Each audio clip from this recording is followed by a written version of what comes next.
Hey, hello everybody. Happy to have you here for episode number 10 of the Audacious Explorer podcast. We are here today with Esther Inman, who is equipping military wives, moms, and travel lovers with real work from anywhere so they can live truly free and fulfilling lives. Hey, Esther. Hi, thanks for having me, and hi, everybody. I'm really glad to have you here, and we were just chatting just before about like the the job title that Esther has. So she defines herself as an educator, but not truly like sticking to that, right? So you are doing so many things at the same time. Yeah, but to me, they're all still focused mostly around education. So I create as an educator for online courses, and then I also run my own online course and program, and that's the one where I teach people how to work from anywhere as virtual assistants. So it's all kind of educator, and then I do kind of run an agency to help them get jobs. So that one, I guess, is an educator, but that's how I consider myself. I went to school to be a teacher, so I identify with that one the most. Yeah, cool. It's really cool. It's really impressive to me the fact that I feel that today there is a pressure, right, to define yourself through something like some sort of a slogan or something like short and snappy, whereas it just feels that you know very well what you're doing and who you are serving, and there is no need for that because you can recognize the people that you are serving and they can recognize you. So yeah, chapeau. Yeah, on advice that you can't be the front woman of 10 different businesses. You just can't. You need to be known for some really specific things. Cool. So we were talking about the fact that you are a woman who has different businesses, right? So Right. then just a phrase wouldn't make that Yeah, justice. so you want to be known for something really strong. And I made the mistake early on in my business of trying to be the face of too many different kinds of things. And that's confusing for your audience. It's confusing for you. So if you're stretching yourself too thin, you're not able to actually make something really go all the way. So I pulled back, and I've just been doing one thing at a time and letting myself, that's why I like the title of educator, because that's kind of more encompasses what I do. I do online courses and programs that I run, and then I do online courses and programs for clients as well. So I think that that's a good fit. Yeah, cool. So I'm curious, how is it that you got to this moment in your life when you're empowering other people to basically live the kind of lifestyle that they want? Oh gosh. Okay. So 4 years ago, it was almost exactly 4 years ago, I was doing a job that I thought was my dream job. I was actually traveling for work, and I was a software trainer. So I would travel around and train people how to use software. I'd been working in software for a while. It was perfect for me. I loved it. And I enjoyed it, but I was also really miserable. And here's why. I would have to be away from my husband and my son for weeks and weeks at a time. And that, first of all, was not in the job description. They said it would just be a few days a week. And it kind of shifted and changed. And then the other thing was I think because I wasn't super passionate about it. It wasn't my thing. It was a software company. And so I quit, and we had no backup plan. We had a little bit of savings, but not like that much. And my husband and I, he supported me, and he knew that I wasn't happy. I was crying in my hotel room every single night. So we quit. And then I kind of did some searching, and I said, I'm going to make my own life. There's no reason that I have to choose between being a stay-at-home mom or working in an office or having to work and be gone all the time. This is my life. I'm going to do what I want. And so I started looking into the world of virtual assisting and being able to work from anywhere and those different kinds of gigs. And then it just kind of has been a snowball from there. And the more that you start to eat a little bit of this freedom lifestyle, the more hungry that you get for it. And it's like, that's more of most of what I'm doing is sharing with other women. You don't have to choose between being a stay-at-home mom or going to the office all day. You can do whatever you want. And that idea is very profound for a lot of people. I think especially in American culture or Western culture, we're very much taught that that's the way you're supposed to do things, and it's not true. Yeah. I feel that. I feel that this is happening, right? More and more people are becoming aware of the fact that you can actually live the kind of life that you want. But of course, it's scary, right? Because like you've been taught all your life to believe that no, there is a sequence, and if you follow the sequence, hopefully you will have a successful life. Right. Yeah, and that you'll be happy and that. And it's not true. And I think people, especially our generation, we're getting disillusioned with it, where we did that, or we saw our parents do it, and now we're like, we don't want to do that. That wasn't happy. We didn't like that, or that's not for me. And so it's kind of neat to see a whole generation start to question and be a little bit more like, we're not going to do that. We're going to do something else. So it's been kind of cool, fun. Yeah, yeah, absolutely. So you're telling me that for you, it was you thought that you were passionate about what you're doing before, right? Because it was involving traveling. Yes. You also mentioned that you are still doing that, right? Yes. Yeah. So during those 4 years, it was neat because my husband was in the military. My ex-husband now was in the military at the time. And so that was why I needed something mobile, because he did get deployed for 8 months and I needed to stay with family in a couple different locations because I needed help and I was traveling for work like an idiot. And then I also needed something. So even when people in the military are home, they're gone all the time. So I was pretty much a single mom and I couldn't have a normal job. It just was impossible. And I'm a pretty go-getter. Like if I couldn't make it work, then I can't imagine someone who's not as go-getter as I am trying to do it. So, but during that time, we did take a lot of trips. And if my husband couldn't go, my son and I would go. We lived in Mississippi for a while with his family while he was deployed on a farm. We were able to stay with my family for a while. Last summer, we took 6 weeks off, me and my son, and we traveled around we went to New England and Michigan and Canada. And then in January, we became full-time digital nomads. And our first stop was Portland, Maine. And we've been here ever since. And now we're planning our next venture. I think Southeast Asia or Spain. I'm not sure. Everybody goes through Southeast Asia. Everybody in the digital nomad world goes through. Well, you know what? I was looking at how cheap it is to live there and that I won't have to. I mean, I already don't work a crazy amount. I really enjoy what I do, but I was like, wow, I wouldn't have to work that much and could live pretty great. This is kind of a no-brainer. Yeah. And I think that there are other benefits. Spain too, right? For me, it's about the scenery and like being in a place where you have the mountains and you have the sea and you can basically just take your time. Yeah. That's one thing that I think that kept us in Maine too. Maine is absolutely breathtaking. It is beautiful here. And I didn't really know that until we came and visited. My brother lives here. We came and visited and we were like, oh, this is really amazing. Let's stay for a while.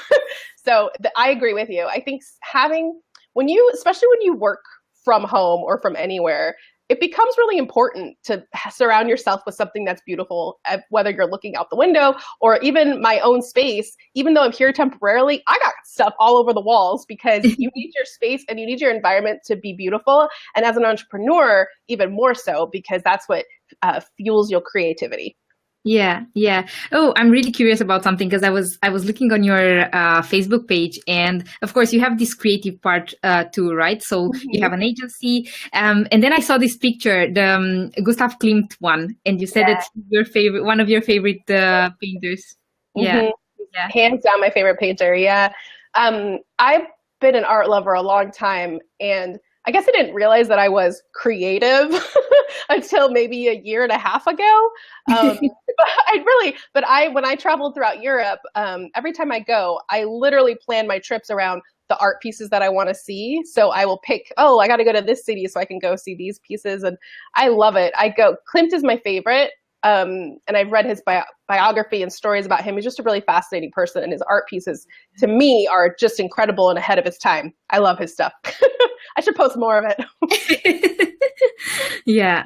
I totally adore him. So I saw the first exhibition. I was 17, I think, and I saw it in Vienna. And since then, it just struck me. And the same, I read a lot about his life, and he was a very nonconformist person. I love. So that guy I really love.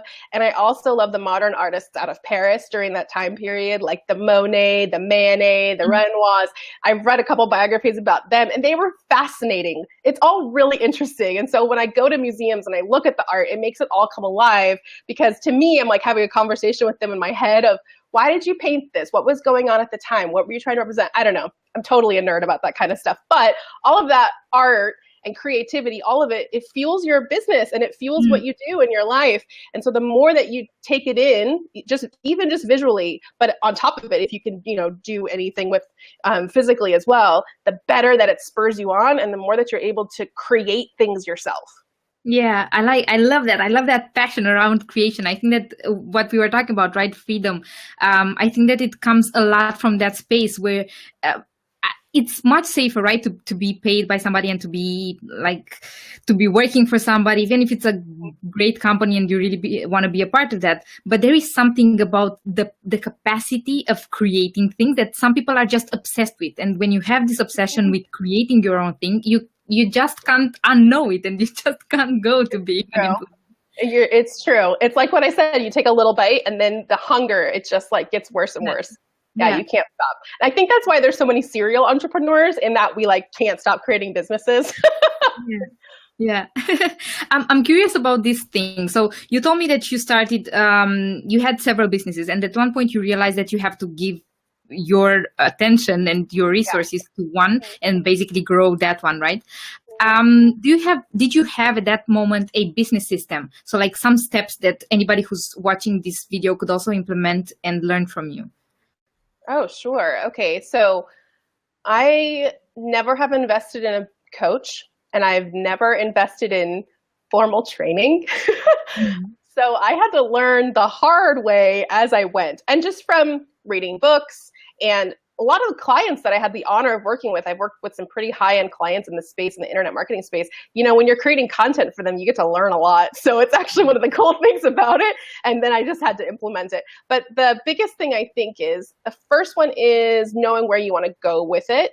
So I thought that I wanted to, so when an e-course creation, I do everything. So I write the scripts, create the PowerPoint, create the workbooks, put the online platform up, help them organize filming. I help do editing, not like actually editing, but working with the editing team. So it's a lot. And I was doing all of it. I was this one-woman show. And I got burnt out.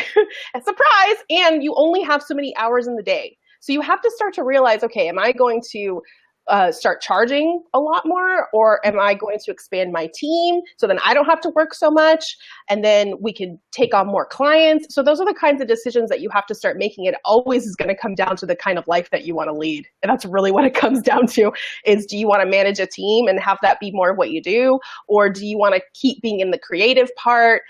You have to kind of figure that out. And then once you know that, then you can start to work towards it. So I chose an agency model rather than just me and raising my prices. I didn't want to do that. I was getting bored with stuff that I was doing. So I was like, I don't want to, if I write another script, I'm going to kill myself. So I hired a writer. And so now she does that part, and I still manage the projects, just as an example. And then, so now it's shifted into more of an agency model, and that's fine. It's really, every business style that you do is fine. You can choose whatever you want. And then some people, they stay being a one person, and that's the way they do it. And they brand themselves that way. Maybe they have people who secretly work for them as VAs and stuff, but they don't ever communicate with clients, and that's okay too. It's really, again, depends on how you want to live your life and what you want to do. Yeah, I think it's very, very important that one. Like basically decide if you want to lead. I don't know if it's about that, right? Because you can lead your brand through your image and then still have a lot of people around you. Yeah. Yeah. Yes, you can. You certainly can, but I can't keep, with my brand, I couldn't keep branding that I was doing all the writing and that I created this and it had to become a we. And it had to become a, we are doing this, the team, here's my team, it's not just me. And that's off-putting to some people because they want to just hire one person. They don't like that it's a bunch of people, but I don't care if that's how I need to run things. So, and I want to be honest with clients and let them know, you have a team, you're going to hear from this girl. It's not just me. Yeah. So that was more of what the shift was in my, and it's also a shift in how you manage your business expenses and your money too. It's all, it changes everything. Funnily enough, I was thinking that for me, when I tell people that we are an agency and that they will have access to so many resources, they are happier about the work, right? Because they know that they will have people who are specialized in each of that domain. Of course, they know that the bill will also be higher because of the work that we are doing. But yeah, I think I think some of the clients that I've had who are happy with that is because they want more. And then the scope changes because, okay, well, if you want video, then I have to add the video team. And it's, let's say they normally charge $3,000. Okay, well, I'm going to charge $4,500 so I can make money and I got to do editing or something. So once they start to see the scope increase and that it's so much more than if they just did it themselves or if it was just me doing it or something, I think that that's more what I've found that it is. And that to me just comes down to it not being my ideal client. Like if they're not willing to want to pay for the videos, then okay, bye. I like that. I love the luxury of saying no. Yeah, it's not always a luxury. Sometimes you really need the money. Sometimes it's just sticking to your gut and knowing that this isn't the right thing, and I'm going to trust that there is a right thing that's going to be around the corner instead. Yeah. Yeah, and it does happen. For me, it is a luxury, and I learned only also from like talking to other people, other entrepreneurs, that there is a luxury in saying no, because then it becomes clearer and clearer for you who you want to serve. And of course, maybe there will be shortages at point there you will have to trust with all your being, even if everything is crumbling around you. But then there will be that person who will show up and you will understand that, okay, I totally want to work with this kind of people, and that's who I'm going to invest my resources and my time and my energy into. Yeah, and it serves them too, because I've taken on people that I realize now weren't a good fit for me and that I should have gone with my gut and being like, oh, this client, but I really need the money. I'll do it. And then it ends up being awful. Yeah. It wasn't worth it. So yeah. And you have to remember that, because when you're hungry, literally, or like, you're like, oh, I need money, let me just take whatever. You have to remember, well, it's going to be crap. It's going to not even be a good relationship. I'm not going to get a testimonial or referrals from it. So yay, I paid the bills this month, but I could have done that picking up some freelancing work, doing something else. You know what I mean? So yeah, it's kind of putting it in perspective. It's always a tough choice. I mean, like, it's not that easy. You get what I'm saying? It sounds really nice in theory, but truly when the bank account. Yeah, I know. Yeah. Okay, cool. So I know that you are creating courses, and you told me that you are actually supporting people, taking them from zero to hero in course creation. Yes. Oh, yes, I do that. Yep. So I've offered it as a service, and I've never had to advertise. I always have been referral based, or I meet clients at events or different things like that. And it's not cheap because, as you can imagine, someone writing all the scripts, doing all the PowerPoint, doing video editing, getting the whole site set up, but it's not crazy expensive either. So yeah, I've been doing course creation from start to finish for clients for a long time. And I also even will do online classes that I myself do the voice for, and I do those for clients, and they can use them however they want and it's all original content. And then now I'm starting to work on teaching other people how to do this, how to create courses, but I also want to start teaching other educators, like teachers and other people who are like me and want to be able to offer this as a service to clients. And so explaining the process so that they can start to go and do it too. So yeah, that's all the stuff and that's going on. Yeah, and I think that's beautiful. I really like this romantic part of helping people create courses, because you're actually helping them bring into life whatever they are dreaming to share with the world. Apart from the fact that, you have a service that is complex, and then it kind of like you can ask for, in return for your services, for your energy, you can ask whatever you deem a normal price, and like a price that can support you financially for a longer period. There is this thing about courses that I've seen it around, and I think that many people believe that once you have a course, then passive income is really easy to attain. I know, isn't that funny? It's like this myth flying around. Yeah. Here's the truth. Creating the course is the easiest part of the whole process. Yeah. Marketing it and testing it and tweaking it and testing your pricing and building your list. That's the hard part. Yeah. Okay. Thank you for saying that. I don't want to be like the big bad wolf for saying that. And not everybody. So the thing about courses too, I find that everybody under the sun wants to create a course because of that. They think, oh, I'm just going to put a course up and I'm going to make money. You don't always. Everybody has information that they want to get out, and I totally believe that, and that's part of my purpose, is to help people get their information out.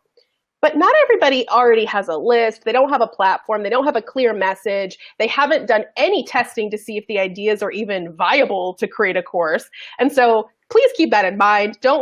I won't work with clients like that, I put them into a special thing where we work on all that part first. We do it over a couple hours so that we actually know what we're building, because I can't even write a quote for someone unless you know exactly what we are doing. Who are we serving? What's the content? Have you tested it? So it's all really, really important. And I had someone just the other day, she sent me, okay, I have 5 different course ideas. They were all over the place. And I was like, what is even your business? Like, what is going on? So I said, okay, before we even start anything, you and I are going to sit down for half an hour, and then you're going to have some homework, because we got to get very clear on what it is that you're doing. So that is my advice to everybody is not everybody's ready to make a course, just FYI. And it's not that easy. Yeah, I think it's not about it's about getting the clarity, right, about what you want to create, and then getting down to business. Because of course everybody can, in theory, share something that they know. There are professionals, but like not in this way where I will put everything that I know from makeup to fashion design and yeah. Okay. And the last thing is, like, you may think that that's all really interesting, but if you don't have a bunch of people who think that it's interesting and they already follow you and like you, you got some homework to do before ahead of time, because nobody wants to make a course that's not going to sell anything. So let's make sure that we're doing something that people really, really want. Yeah. Cool. Thank you for sharing that. What does business success look for you, to you? Sorry, what was that question? I can hear my echo there.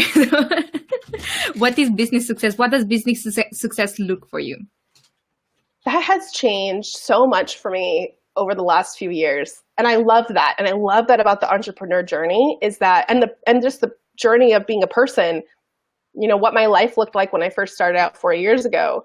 At that point, I was like, okay, success to me is making $2,000 a month and being able to work from home. I don't even care how much I have to work. I'm just happy that I get to work from home. That was success to me then.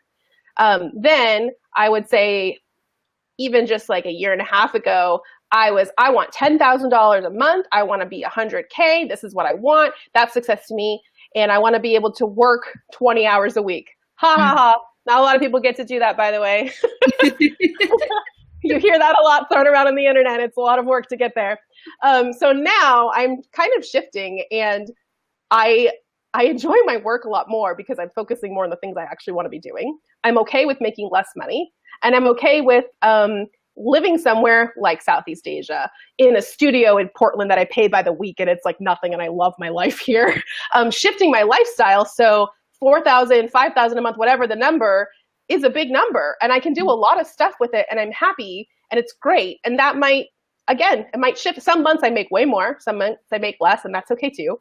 But it shifts as you change. So for me right now, business success is, there's a number that I'm trying to get to that's consistent, but it's a very small amount. It's like $2,000 a month that I just want to know I'm consistently making, so I know our bills are paid, and it just brings my stress level down, and we're about there.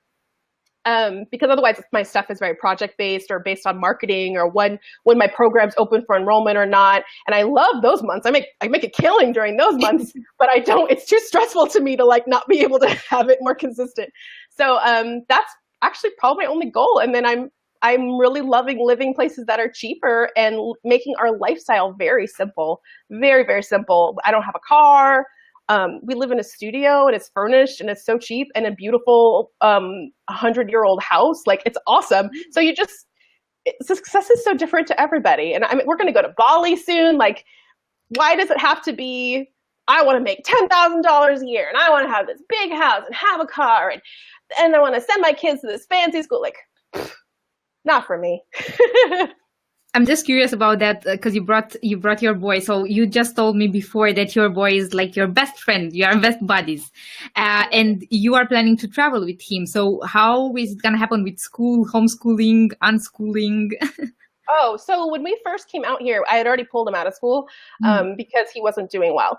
Not that he wasn't doing well. His class was a mess, and the kids were mean to him, and it was terrible. So I used to be a teacher. I'm actually credentialed to like teach that age. So I was like, I'm gonna do it. So it's actually really amazing now. They have a complete online school for children as little as kindergarten and preschool. Complete online school. You don't have to do anything if you don't want to. It's amazing. So I did enroll him in some things like that, but they weren't certified. It was just more like not a certified school, but still a legit online curriculum that he would go through. And then I worked, and at the time I wasn't working a ton. And then after about, let's see, January, February, about 2.5 months, we were both going crazy. And I wasn't getting as much work done as I wanted to get done. And he missed his friends and he was getting bored. So I enrolled him in school here. And he's going until the end of the school year. And then we'll probably go visit his grandparents a while. And I might do some traveling. And then we'll move on to another country. And I'll enroll him in school there. So it's not impossible to do this stuff with kids. In fact, it's really, really fun and really amazing. And he has a great life. And there's so many opportunities for kids that you don't realize. There are some limiters. Like I can't usually go to retreats or business events because there's no childcare. That part's really frustrating. But otherwise, like, why not? We have a great time. Yeah, it's such a great business opportunity for those of you who are watching. So business events and retreats, if you could provide some childcare. I'm trying to get something like that someday too, because there's so many of us, there's an entire group of people called world schoolers, and they literally just travel with their kids and they're digital nomads, or they do whatever, they teach English or something, and they would all love to have something to go to, but they can't. Or you're a single parent like me. There's plenty of single parents out there who travel, but we can't go to stuff because you don't have childcare. Yeah, I was actually thinking about this at the gym, right? Because at the gym there are sometimes women who are bringing along their kids. Oh yeah. It would be so fun, right? If you could organize something in parallel for the kids, so the women can come and the moms come work and they work out together, and then the kids could work out or play together at the same time. Totally, it would totally be awesome. And planning something, so hiring like sitters to watch the kids, let's say for an event or for a co-working experience, it's like maybe $15 an hour. Like the parents are on site, so you don't need any special licenses or anything. I don't know why people don't do this. Yeah. But that's the only limiting, honestly, that's the only limiting thing. And even so, if it was local, I could just hire a babysitter. So it's all good. Cool. Thank you for sharing that too. Now I know how it's going to be when we are going to travel with kids. Yeah. It's really fun. It's awesome. It's just, that's the only kind of limiter, is you can't really go to that kind of stuff. Yeah. So at this moment in your life and in your business, what do you find most rewarding? Running my virtual assistant training program has been friggin' incredible.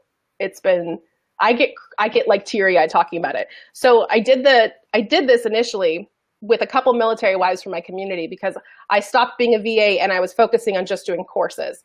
And I kept having people asking me for referrals all the time. Do you know any other VAs? Who can we do? And there was not a wide pool to search from. And none of the military spouses in my community even knew what this was. And I just felt like that was unacceptable. I'm like, are you kidding? You guys don't know you can just do basic admin from home, from anywhere military life takes you? So I mentored 3 girls. We did one-on-one. And I just recorded what I did, and that's kind of what turned into the program. And at the end of, we did it for about 6 to 9 months. At the end of that, I didn't know I was going to turn it into a program. I just recorded it thinking, I'll probably do something with this. I'm a course creator, right? So I'm like, I'll probably do something with this. Let me just record it. And at the end of it, I was like, okay, so what's your feedback? Thinking they're going to say, oh, maybe it would have been better to spend more time on this piece of content or this. I don't know. And I started crying because this was the most life-changing thing for me. You literally changed my life. I had no idea that I could do this. I didn't know that I could work from anywhere. I didn't know I could follow my passions. I didn't know that there was this, I had no idea. And I was shocked. I was like, oh, and that's what encouraged me to create the entire program and do what I do. And I give as much as I possibly can. I spend like 2 hours a week putting together a email for everyone that's free of all these like legit remote home-based jobs that they can apply to. I don't really know everybody else I see who does that. They charge money for it, but I just can't because I'm so passionate about it. I'm like, y'all, you got to get on this. This is real. I'm not crazy. So that's been my passion, is helping women. And we put a lot of people through the program now. And I went back to them for some testimonials, and they're like, oh my gosh, of course, anything to help you. You changed my life. You helped me so much. I'm like, oh, stop it. So that's been pretty profound and pretty amazing. And also my son, I think, being a good example to him of not having to live that status quo life, and we're going to go and do fun stuff and have an awesome life, and allowing him to realize that there's no wrong way to do this thing, you know, as long as you're doing your best and living your purpose and doing good by people and following that, then there's no specific path you have to take. And so being able to show that and share it and live it as an example to him is pretty cool too. Yeah, absolutely. I can't wait to see your kid growing up, and I think that there are other people who are doing the same, just basically living their truth and living this reality of you can actually do whatever you want in this lifetime. It's up to you. It's very important for children to be around that. Yeah. Yeah, I agree. Yeah.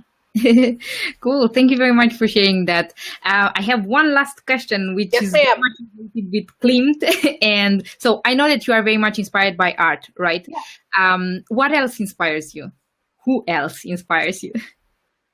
Who else inspires me? Nature inspires me and being out. So part of being creative that people don't understand is it's kind of like working on a muscle. You have to keep working at it for it to continue to grow. And you have to do it even sometimes when you are like, oh, I don't really feel like it. You kind of still have to. So one of the things I make myself do is go for walks around my city or go for walks in nature. And it feeds that creativity. And that really, really inspires me a lot. And you don't even realize it kind of until your brain will start to go to different, oh, I could do this, or I could do that, or what about this? And it wouldn't have the space to do that unless you fed your mind with something. And so nature is one of the things that I love. And I'm not even super outdoorsy, by the way. I don't play these sports or do anything. It's not my thing, but I do love to walk outside. And I love to walk, whether it's city or nature. The other thing that inspires me a lot is, I think I have a pretty close relationship with God. And I wouldn't call myself a Christian, but I would say that I'm pretty spiritual. And so I do try to spend every morning doing a couple morning pages. And so I write out just everything, free flow thoughts, prayers, ideas, anything. And I find that to be the best time of my day. I do it first thing after I drop my son off at school. I have about a half hour. I drink my coffee and I do a couple of pages. And sometimes I'll draw, I'll listen to music, and that very much inspires me. I feel like God talks to me during that time. I am able to get my stuff out and talk to him. And it creates space in your mind. You get all that to-do list and you get all that junk out, and then it allows you to be more creative and to be more inspired throughout the day because you have space to be able to feel it. So yeah, I think those are my two. Yeah, easy peasy. I'm just talking to God and creating the space for me to be inspired. You know what? It's not that hard. There was this really cool book. What's it called? It's called The Artist's Way. The Artist's Way changed my life. I didn't even know I was creative. And it's like a daily activity you do to encourage yourself to learn about your creativity. And you don't have to be an artist to do it. And that changed my life. And that's what she talks about. You have to feed yourself and allow yourself to create space. And then you can be inspired. And you have to push it a little. You got to work yourself out every day. Yeah, absolutely. Because I feel that many of us feel that we know so many things, right? And then if you feel that you know things and you take everything for granted, there is not that much space for inspiration or spontaneity or curiosity to spur from, right? So then creating that space. And anyhow, in our minds, I think that we are constantly cluttered by thinking. So just creating that space for you to start the day in a more peaceful and more open way. Yeah, I imagine that it could. Yeah. It's a huge difference. Yeah.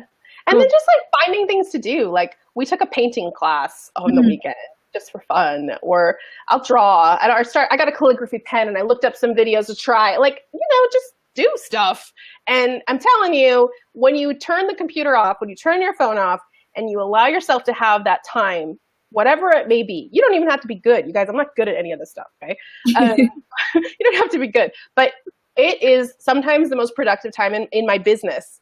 I get all these ideas, and it's amazing. And I never knew that. So I have to make myself take days off because I'm just do it. You need a break. Take the day off. And then I do it. And I'm I'm so glad I did that. I just planned out an entire new program just today, just from hanging out and not having my stuff in my face. So let that be a lesson to all of you. And we all need to take days off. Cool. So Sonia is thanking you for basically reassuring her. I guess that many entrepreneurs have this trouble, right? We think, is it right? Is it wrong? Should we just go back to safety? Thank you, Sonia, for bringing that up. And thank you, Esther, for really emphasizing that. Yeah, and you know what? Here's one thing that I get stuck in this too, y'all. Sometimes I'm like, I'm just gonna go back to work. This is too stressful. And your job is not your job is not secure. There is nothing that is secure in this world. Nothing. I have had the rug pulled underneath me this last year, and I learned that nothing is secure. You can be fired tomorrow. So once you get that, you're like, oh, you make your own life. You go. The great thing about being a freelancer is if I need money, I'm just gonna go online and find myself some work. And if you get fired from your job, holy moly, you are really screwed. I took out a contract. Just one of the reasons I stayed in Maine was I was getting $100,000 contract, and I was like, woo, I made it, yeah. And after 1 month, they ran out of budget. Let me go that day. Hey guys, so we didn't get the chance to finish the talk with Esther Inman because of some technical issues. So I'm just coming back to tell you that you can find Esther on her websites. So one of them is Virtual Assistant Internship. This is the link, and you will find also the link in the description of the video. And another website where you can find Esther is Esther Marie Creative, sorry. You can also find her on Facebook. So Virtual Assistant Internship on Facebook and Esther Marie Creative on Facebook. And she's also on Instagram at Esther M Creative. What I really appreciated on Esther's website is that you have some freebies that you can really, really benefit from. So one of them is a complimentary ebook where you can learn how to work from home. And another thing that is really important, and Esther also mentioned it during our conversation, is that she's curating jobs around the world, remote jobs. So if you sign up, then you get delivered straight to your inbox every Friday morning, your weekly job pack. Okay, so this was everything. Thank you for watching. Thank you very much, Esther, for being here. I'm so sorry for the technical difficulties and for the fact that BeLive decided to crash. But I'm really, really happy that we had this time together and we were able to share so many things. I'm very, very grateful. Thank you. Have a happy day, everybody. Bye.